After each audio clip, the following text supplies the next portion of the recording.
Welcome to the Nerd Party. Let the filibustering begin. Welcome to Nerd Pod.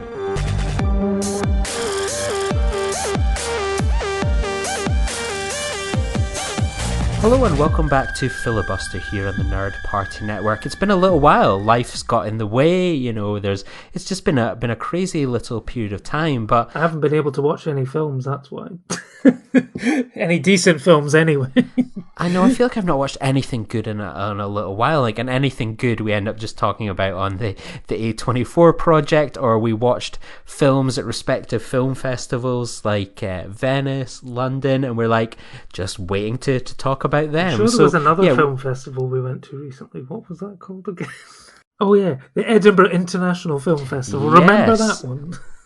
Yes, remember that one. Yeah, it's been a crazy kind of couple of months, really, I think. And yeah, I guess we kind of start at the beginning. I mean, I one of those where were you kind of moments, for me, I was at work getting a message from you on our group chat.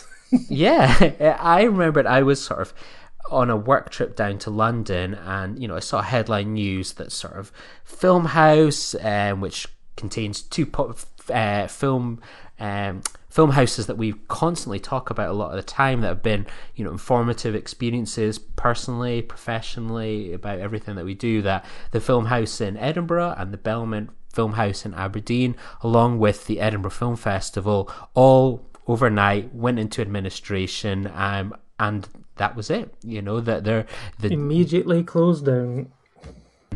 Just browsing Twitter for about the third hour of a 4.5 hour trip down, and I saw the headline and I was like, oh wow, that's happened. And I think we're so used to seeing the words administration and being, I think we saw similar with Cineworld, where it's administration, but it's going to continue on. It's we maybe need to make cutbacks, things maybe need to be changed, but we're going to try and keep bringing in money as much as possible. And as you mentioned, I shared that in a group chat, and I think someone turned around and went, oh, that's at close with immediate effect. And I was like, no, I'm sure it'll be fine.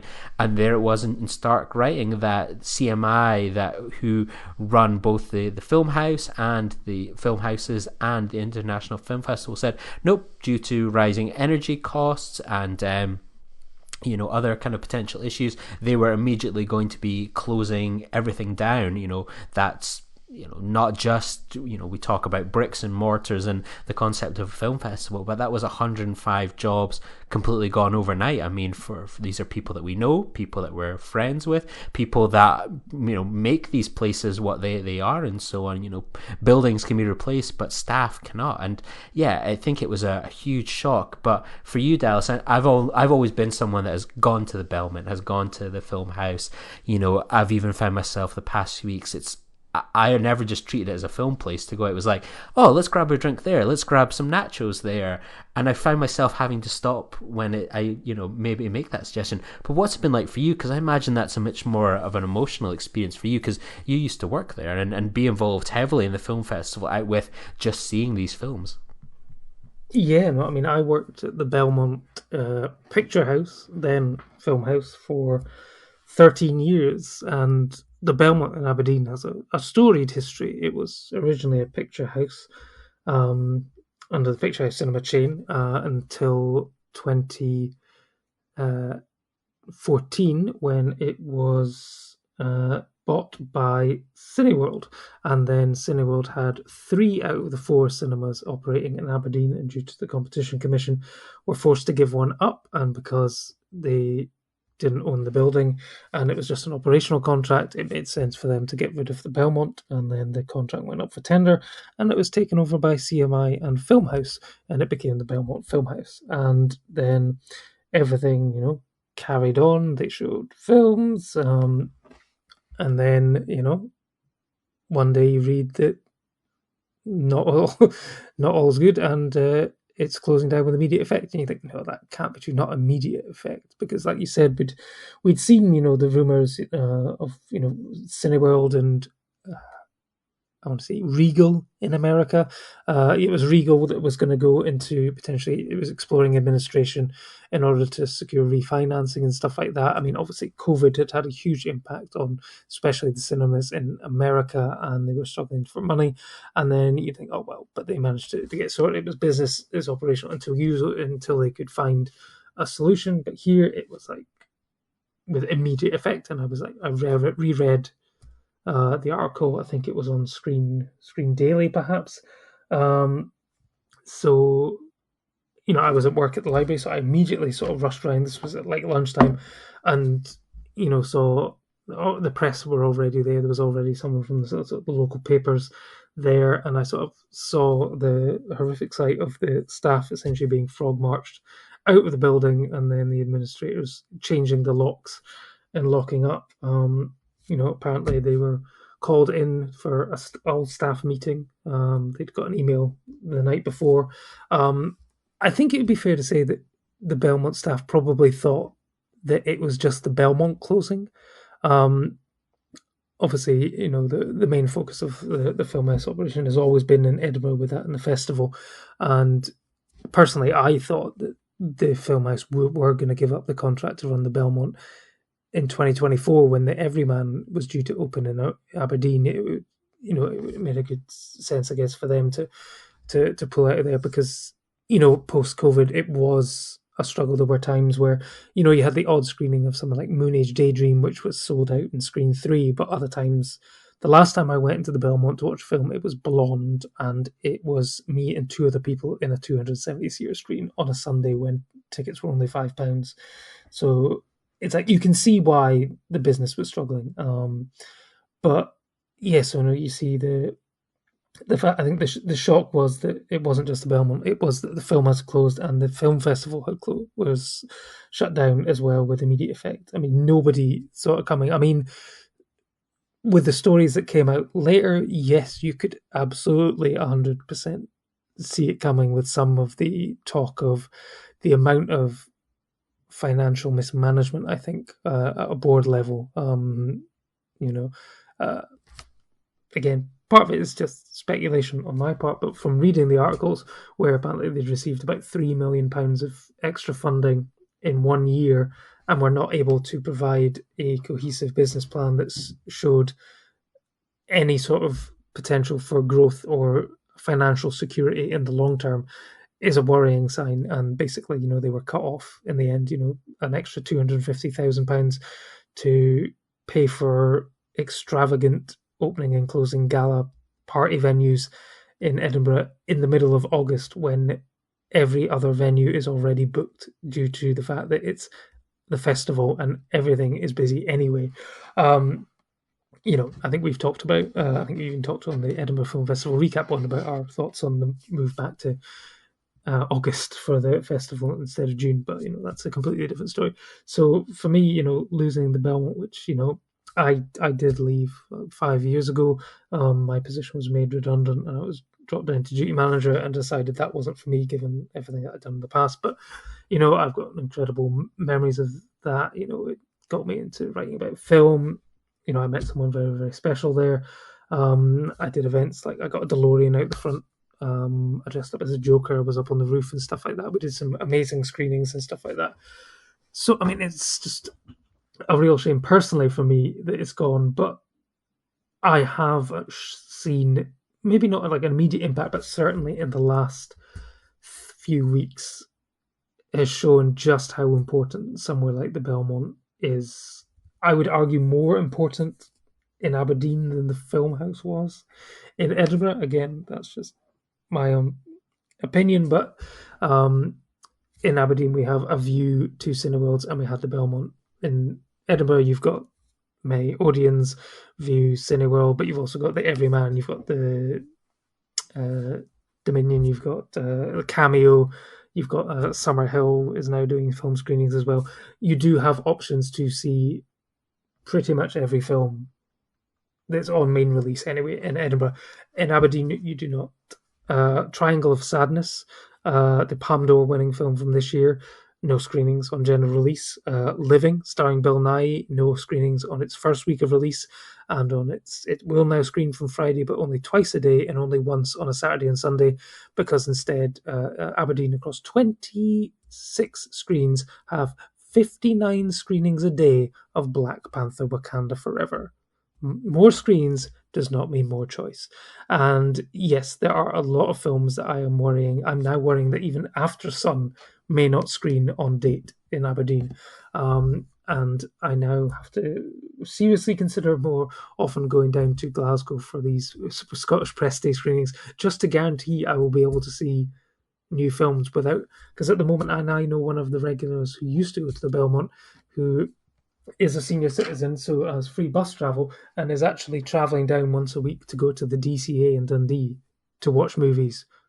That's how bad it is. We have to go to a completely different city to see films and stuff like that. So, I mean, I was out the night it happened, catching up with some of the former staff, and they were just like incomplete and utter shocked. I think some obviously had an idea that the business wasn't doing too well, but I don't think anyone expected this. And I guess, be keen to get your thoughts on the situation in Edinburgh and what it means for you as a film goer. But I guess, after, a couple of days of wallowing in the mud, I guess it's now there are plans afoot to see what we and everyone can do to preserve cultural cinema in our hometowns. Yeah, I'm a bit worried, to be honest, as well. I don't think it's overly much great here in Edinburgh. I mean, again, we mentioned we've got Views, we've got the Cameo, etc. But, I start to wonder, where am I going to see, the latest Curzon film? I mean, take, for example, I'm just loading up now just to check. But yeah, kind of Triangle of Sadness is coming out soon. And is that going to be something that's going to be easy to catch up on? I really don't know, to be honest. I mean, that was when I got to see at the London Film Festival, and just looking at the lineup for Friday. Oh yeah, there's one showing of Triangle of Sadness at 8:10 at the closest thing we've got to a quote unquote independent cinema, with 3 screenings of Black Panther and 3 of Living. So films like that are going to suffer. Those would be the films that I would immediately be thinking, I'm going to go see that at the film house. Movie films, I'm going to see that at I'm going to see that at the film house. A Netflix movie that I know I'm going to absolutely want to see on a big screen and experience in a big screen and not on my TV, I'll see that at the film house. They're not going to be showing elsewhere. Those, we're the capital city and we don't have a decent independent cinema. And, now I'm going to maybe have to start thinking, well, I'm going to have a day trip to Glasgow to catch certain films. And, I'm not going to, these are the type of films that are easily forgotten about, the Curzons, the independent movies, movies. I mean, I'm hoping Decision to Leave is the start of maybe movie films being shown at Cineworlds and Views, etc. But I'm not too optimistic. Decision to Leave, I think we were lucky to get one screening a day up here for that, so it's there's no guarantee.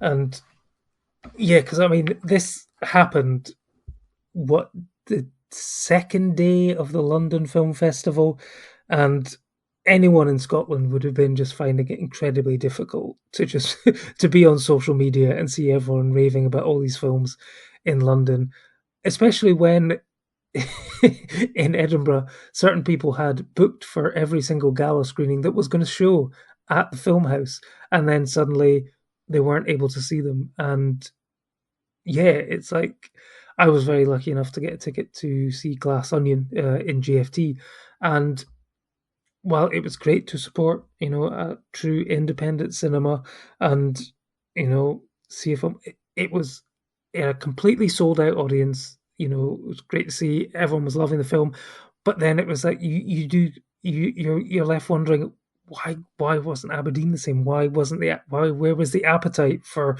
people coming out and supporting films at their local independent cinema?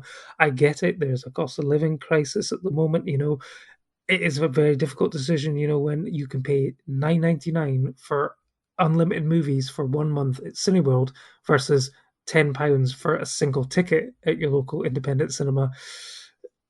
I mean, I have an unlimited card, but I also would pay to go see films at the Belmont obviously, if it was a film which I could see for basically free at Cineworld, I probably would. But there were certain films which I would go to see at the Belmont because it was a better experience and stuff like that. And yeah, it was just really awkward to watch, especially the reactions of some people on Twitter who may or may not be related to the BFI.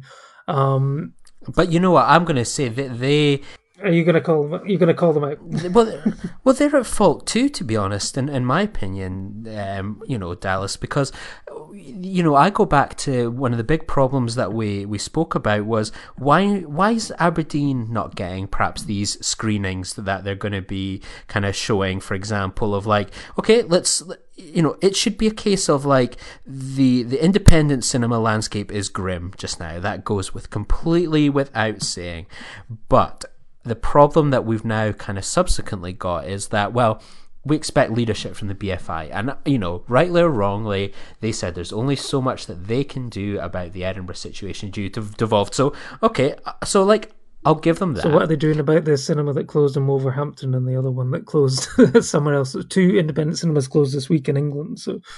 Yeah, and I think I said it back as much as 2 years ago, or when they started doing these, I think even further than that. They've been doing this for a little while now, where it's like, let's get these films kind of screening in, up and down the country, these gala screenings. And I think we've both said, wow, this is actually really good. It means that it's supporting cinemas and screenings all up and down the country. That is all fantastic. Up and down news the country, and so on. Yeah, up to the Central Belt. Yes, the BFI once again believes Scotland finishes at Glasgow and Edinburgh. Yeah, why not? And I'd go further. Why not do it across the whole country? Every independent cinema, Dundee, Aberdeen, Edencourt, Inverness. All these places. Just do it. It makes such a difference. That is something they have complete power and control over. Especially when Filmhouse are programming the Belmont, to not have them up in Aberdeen just never made any sense to me. No, exactly. Like that, it's simple things like that where it goes, it's a problem on a wider scale where the BFI had a great initiative. I was someone that benefited from it. But it was like, this is something where you have leadership that you can take to independent cinemas all up and down the country. Could you imagine, I mean, maybe it's a slight stretch for some places, like, the new Knives Out film. That's going to bring in a decent crowd, perhaps, to a bunch of these places and so on. What about to other locations as well? All of this stuff makes such a difference to those cinemas. You can make it a big event. It makes people feel included. It makes people feel that it's not an elite thing where it's just like, the London Film Festival screenings in Glasgow. You have to come to London. You have to pay over the odds for expensive train tickets or plane tickets. You then have to pay over the odds for a hotel to stay during the festival. You've got your tube card or whatever. Or you can just rock up to your local cinema and feel like you're taking part in what is meant to be the premier film festival in the UK. Exactly. It's just very concerning. And, it feels like, I know, and I'm curious to hear your experiences, but you've been involved in some of the, you've been on, you're talking about it on a podcast now, but you've been on TV. My mum watched you on TV. What's been the experience like for you at the sort of, I guess, kind of a bit of the coalface of this, of trying to save the Belmont, and, it's in a unique position as well to hopefully be saved. What's been your experience like this past few weeks? Indeed, yeah. So, I mean, it's probably important to say at this point, there's essentially sort of 2 campaigns. Well, is it 3? No, it's probably 2. I think the Edinburgh Film Festival and the Filmhouse are kind of under the same banner, although there was an article last week that hinted that there was an avenue of hope for the film festival, at least, that might come under the existing Edinburgh Festival's banner, and they might get some office space. And a film festival, whether it is under the same name or not, might go ahead next August. Again, my thoughts on August are well documented, but a film festival at any time of the year is better than no film festival at all.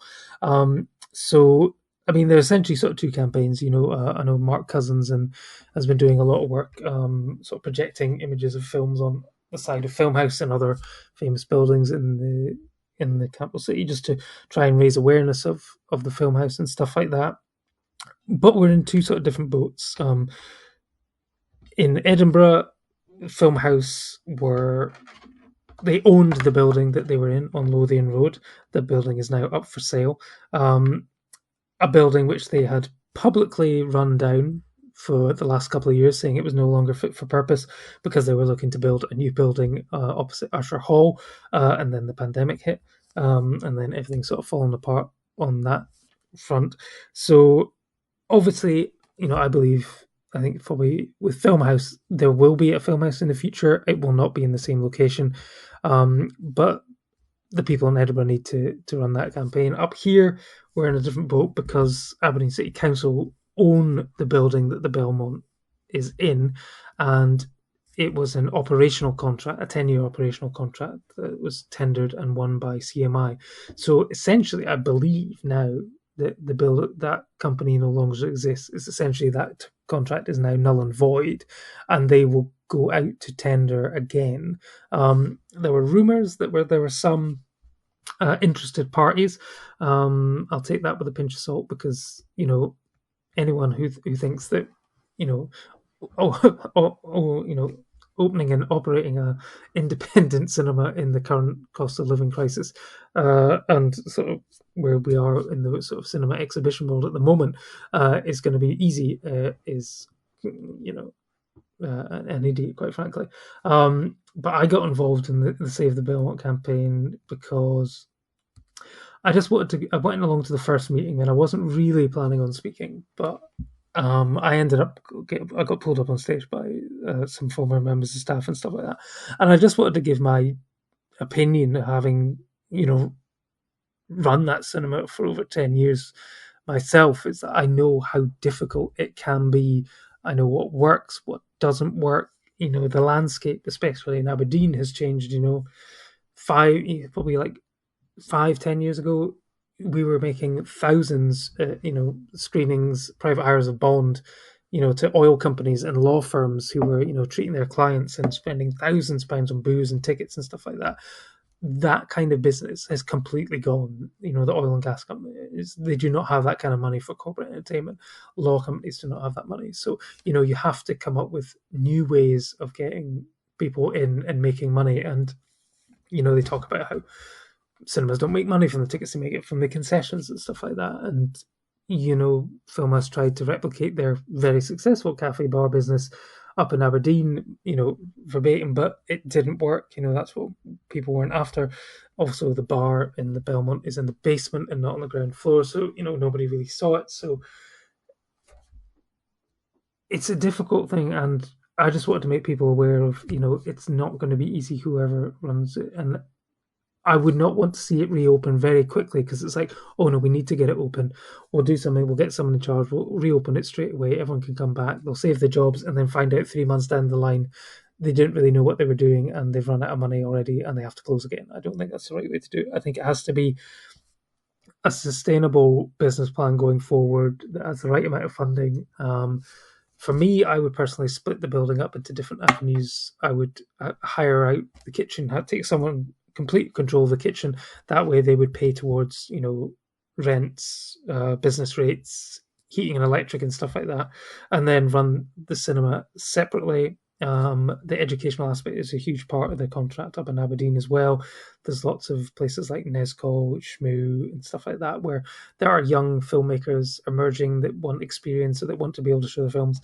That's the kind of thing they need to focus on, the sort of community-led style stuff. And that, for all Filmhouse did, they weren't that good at accommodating requests for stuff from Aberdeen. They always thought that they knew best.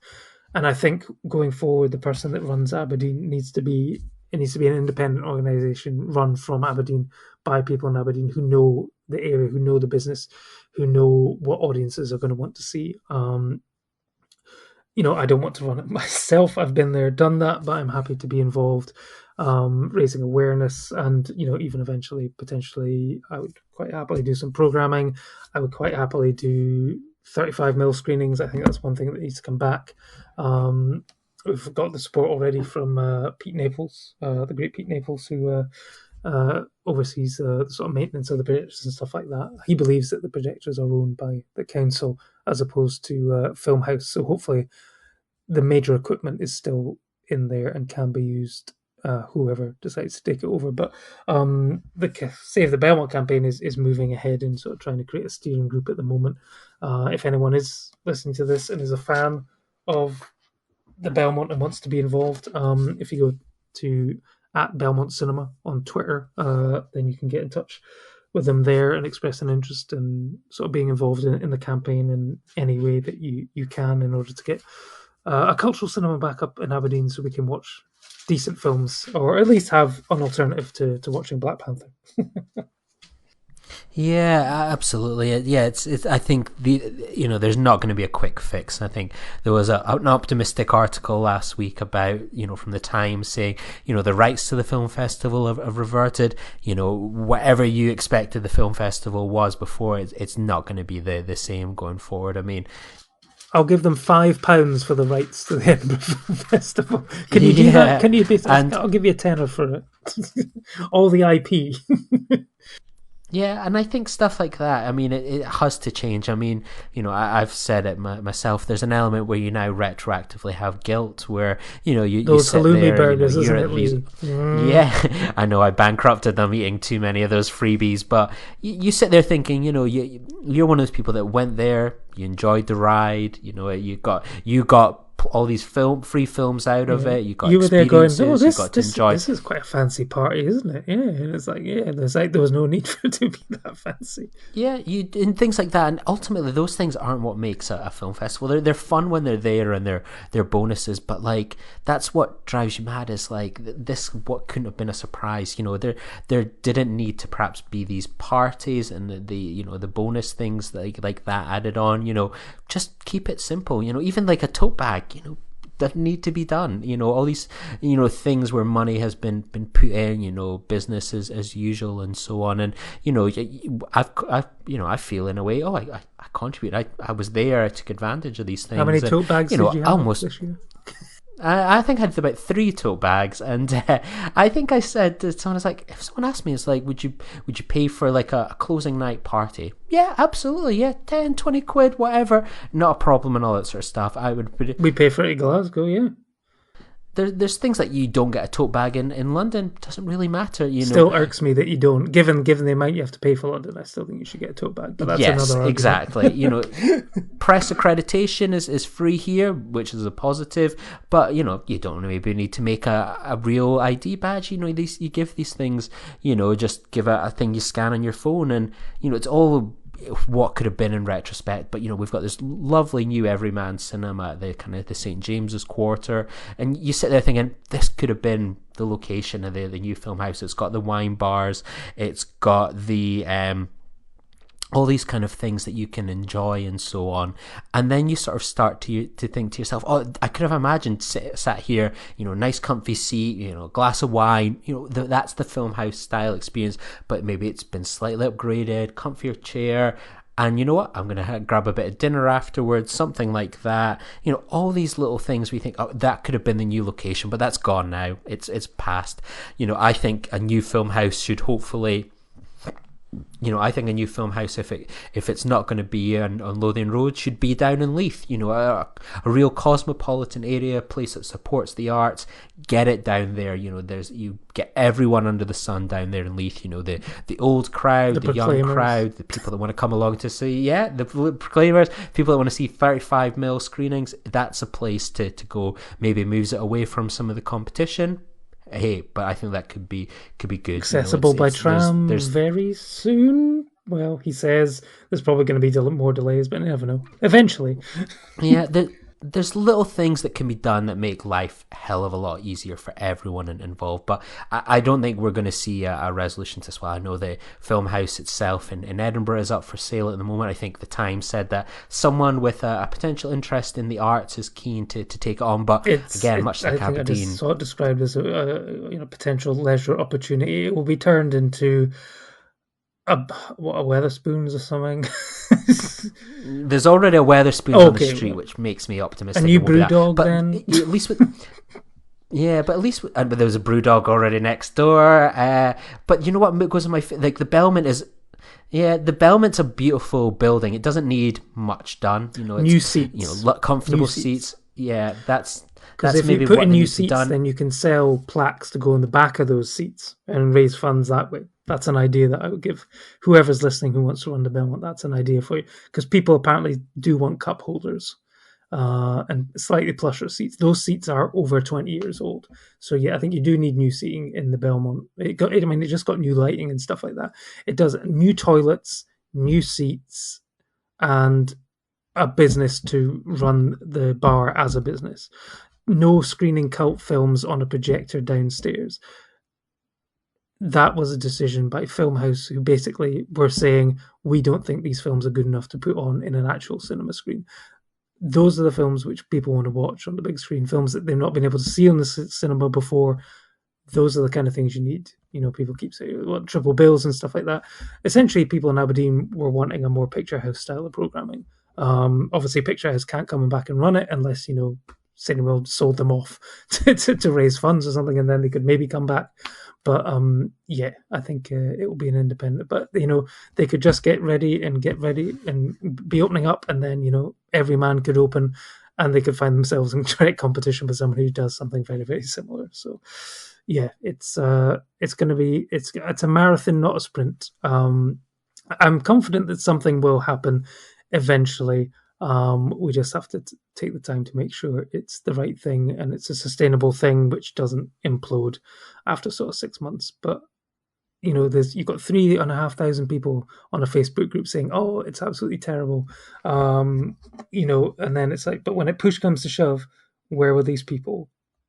They weren't in the Belmont week in, week out, that's for sure. Actually, I have to read something to you. I saw it the other week and it made me laugh.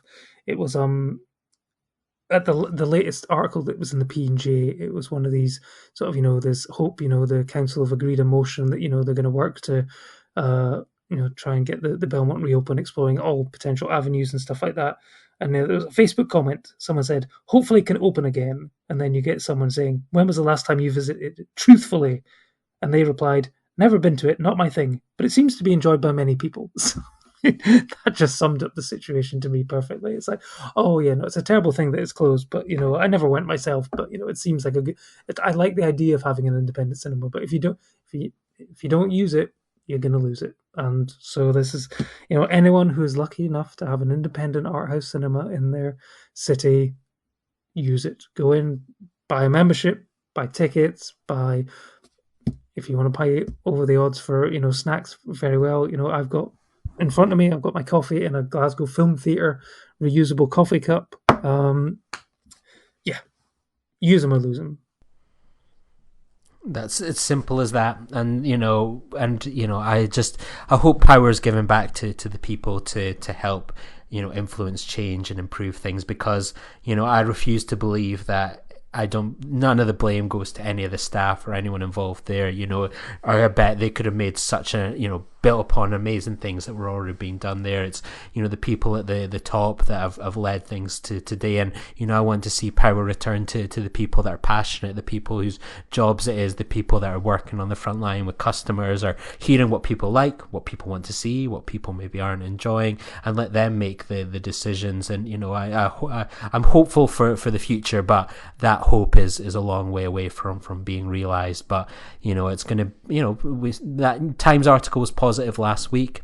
We'll see what happens. It's going to be, I think we'll find out quite quickly what's going to happen to the Filmhouse site on Lothian Road. And, Aberdeen Council is one of the most probably incompetent councils, I think, in the country, but I'm hopeful that they're sensing the public pressure to do something there. And I think given the way that they run it and the fact that they don't run it, I mean, 20 years ago when they built it, they realised, I think, while kitting it out, they were like, we don't really know what we're doing in order to operate a cinema, so we'll create a contract to get someone professionally come in to run it who knows what they're doing.